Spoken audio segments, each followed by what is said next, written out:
रासायनिक शोधन। ठीक है, इसमें क्या होता है कि जो केमिकल फार्मूला होता है, तो ये किसी भी कंपाउंड दे रखे हैं, हमें कोई अगर कंपाउंड देते हैं, ठीक है, तो उसको हमें क्या किस में लिखना है, उसे केमिकल फार्मूला में लिखना है। किसमें लिखना है? केमिकल फार्मूला में लिखना है। ठीक है, तो इस केमिकल फार्मूले को किस तरीके से लिखा जाता है और इसमें हमें किस किस चीज की जरूरत होती है। ठीक है, तो इसको समझने के लिए जब भी एक एटम होता है, कोई भी एटम है, ठीक है, कोई भी एटम है या परमाणु है, क्या है? परमाणु। ठीक है, जब भी कोई एटम है या परमाणु है, ये किसी और एटम के साथ, एटम नंबर 2 के साथ क्या करता है? जुड़ता है। क्या करता है? जुड़ता है। तो इसकी एक कैपेसिटी होती है। इसकी क्या होता है? कैपेसिटी। इसके अंदर एक बल होता है ताकि ये दूसरे के साथ जुड़ सके। ठीक है, तो जिस कैपेसिटी के साथ ये इसके साथ जुड़ता है ना, इसको क्या बोलते हैं हम? वैलेंसी। क्या बोलते हैं? वैलेंसी। ठीक है, जब एटम 1 एटम 2 के साथ क्या करता है? जुड़ता है। ठीक है, तो उसको क्या बोलते हैं हम? Valency. The capacity of atom 1 to combine with atom 2 is known as valency. ठीक है, तो इस वैलेंसी को समझने के लिए हम एक एग्जांपल से समझ सकते हैं। जैसे एक ह्यूमन होता है, तो ह्यूमन के पास कितने हाथ हैं? 2 हाथ होते हैं। और एक ऑक्टोपस है, एक ऑक्टोपस के कितने हाथ हैं? 8 हाथ होते हैं। कितने होते हैं? 8 हाथ होते हैं। तो अब इस ऑक्टोपस के चारों 8 हाथों को पकड़ने के लिए हमें कितने इंसान की जरूरत होगी? 4। कितनी जरूरत होगी? 4 की ना? कितनी की जरूरत होगी? 4 की। 2 यहाँ पे, 2 यहाँ पे, 2 यहाँ पे, तो ये कितना देंगे? 8। ठीक है, कितना देंगे? 8। ठीक है, तभी हम इस ऑक्टोपस के कितने 8 पैरों को पकड़ सकते हैं। ठीक है, क्योंकि हमारे पास कितने 2 ही हाथ है। हमारे पास कितने 2 ही हाथ है। अब सेम केस ले लो ऑक्सीजन के साथ। ठीक है, ऑक्सीजन के पास कितने हाथ है? कितने हाथ है? 8। कितने हाथ है?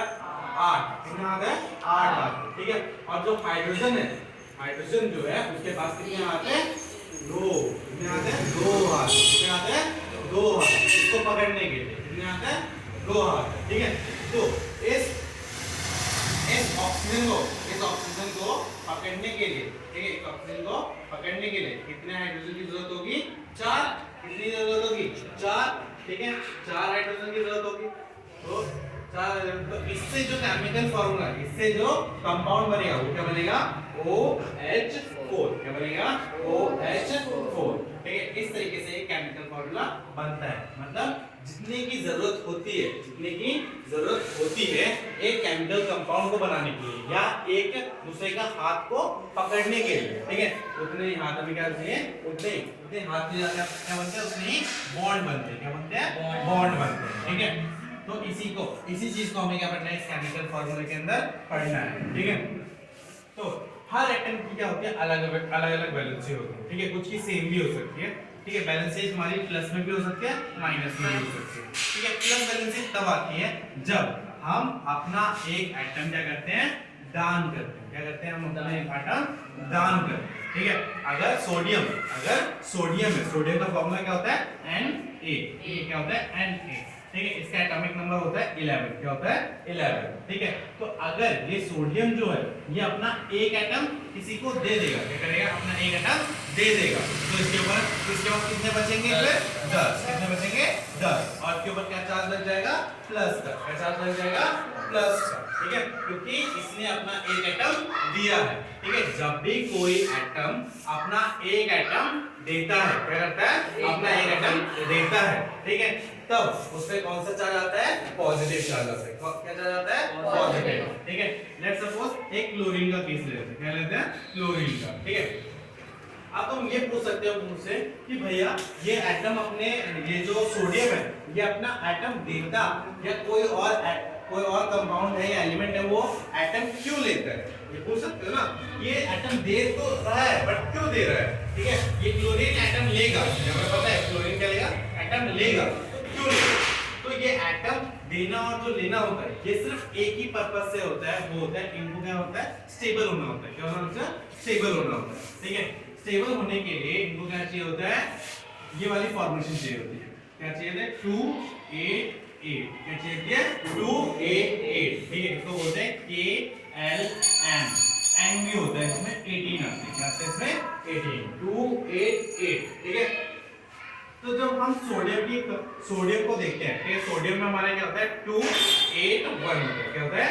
2 8 1 होता है। तो उसको स्टेबल होने के लिए कितना चाहिए, लास्ट में 8 चाहिए, ठीक है। तो इसमें यहाँ पे 8 है, ठीक है, यहाँ पे 1 है। अब तो इसके बाद दो कंडीशन है, इसके बाद क्या है, दो कंडीशन, या तो 7 ले ले, या तो ये 7 ले ले, ठीक है। 7 ले लेगा तब तो स्टेबल हो जाएगा, क्योंकि यहाँ पे भी क्या हो जाएगा, 8 हो जाएगा। या तो ये काम कर सकते हैं, एक दे दे, एक क्या करते हैं, दे दे। अब मुझे बताओ 7 लेना आसान होगा क्या एक छोड़ना आसान होगा? क्या होगा इसके लिए आसान? एक छोड़ना आसान होगा ना, क्योंकि सिर्फ एक ही छोड़ना है। बट जब ये 7 लेगा, 7 को अपने अंदर लेगा, तो इसके पास उतनी पावर नहीं होगी जो उन 7 को ये हैंडल कर सकता है, ठीक है। तो इसको स्टेबल होने के लिए कितना छोड़ना पड़ेगा, एक एटम छोड़ना पड़ेगा। क्या करना पड़ेगा, एक इलेक्ट्रॉन, तो एटम नहीं बोलेंगे इसको, क्या बोलेंगे, एक इलेक्ट्रॉन क्या करना पड़ेगा, छोड़ना पड़ेगा। क्या करना पड़ेगा, छोड़ना पड़ेगा। तो जब ये अपना एक इलेक्ट्रॉन छोड़ेगा, क्या करेगा, अपना एक इलेक्ट्रॉन छोड़ेगा, तो उसके बाद कौन सा चार्ज आ जाएगा, प्लस चार्ज आ जाएगा, ठीक है। उसी तरीके से क्लोरीन का एटॉमिक नंबर होता है 17, क्या होता है 17, क्या होता है 17। तो जब ये 17 होता है तो उसको हम किससे लिख देते हैं, 2 8 और 7, क्या लिख सकते हैं, 2 8 और 7, ठीक है। ये लिखते कैसे हैं मैं तुम्हें नेक्स्ट क्लास में बता दूंगा, जब नेक्स्ट चैप्टर में बताऊंगा कि इसको लिखते कैसे। बट अभी के लिए इतना समझ लो, इसको इस तरीके से, ठीक है। तो ये है 2 8 और 7, ठीक है। अब मुझे बताओ इसके लास्ट सेल में कितना होना चाहिए, 8 होना चाहिए, कितना होना चाहिए, 8 होना चाहिए। बट क्या कितना है, 7 है, ठीक है। अब मैं तुम्हें दो ऑप्शन देता हूं, या ये काम कर सकता है कि 7 के साथ छोड़ दे, या एक ये ले ले। और इसके लिए अब किसके लिए आसान क्या होगा, एक लेना। क्या आसान होगा, एक लेना। तो जब ये एक ले लेगा, जब ये एक ले लेगा, तो ठीक है, एक एटम, एक एलिमेंट ले लेगा, एक इलेक्ट्रॉन ले लेगा, तो इसमें कितना जाएगा, 8, और यहाँ पे कितना जाएगा, 18। जब ये एक लेगा तो इसमें कौन सा चार्ज आ जाएगा, नेगेटिव। कौन सा आ जाएगा, माइनस या नेगेटिव, ठीक है। कौन सा चार्ज आएगा, नेगेटिव, ठीक है। जब सिंपल सी बात है, हमने इससे क्या सीखा, जब कोई एलिमेंट एक इलेक्ट्रॉन छोड़ता है तो उसमें कौन सा चार्ज आता है, प्लस। और जब कोई एलिमेंट एक इलेक्ट्रॉन लेता है तो उसमें कौन सा चार्ज आता है, माइनस, ठीक है। अब मान लो इसके पास दो एक्स्ट्रा आते हैं, मान लो कोई कंपाउंड है जिसके पास क्या आते हैं, दो एक्स्ट्रा आ जाते हैं, ठीक है। दो एक्स्ट्रा आने के बाद तो अब तो क्या होता है, 6 ले ले या 2 छोड़ दे, तो क्या आसान होगा, 2 छोड़ना। तो जब वो 2 छोड़ेगा तो उसके बाद क्या चार्ज हो जाएगा, +2, या 2 प्लस, क्या चार्ज रहेगा, 2 प्लस का, क्या चार्ज रहेगा, 2 प्लस क्यों आएगा, क्योंकि उसने 2 इलेक्ट्रॉन छोड़े हैं। इसी तरीके से मान लो कोई एलिमेंट है जिसको 2 की जरूरत है, इसको क्या है, 2 की जरूरत है, ठीक है।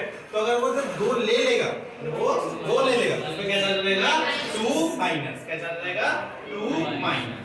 समझ में आ गया। इस तरीके से हमारी क्या निकलती है, बैलेंसी निकलती है। क्या निकलती है, बैलेंसी। समझ में आया।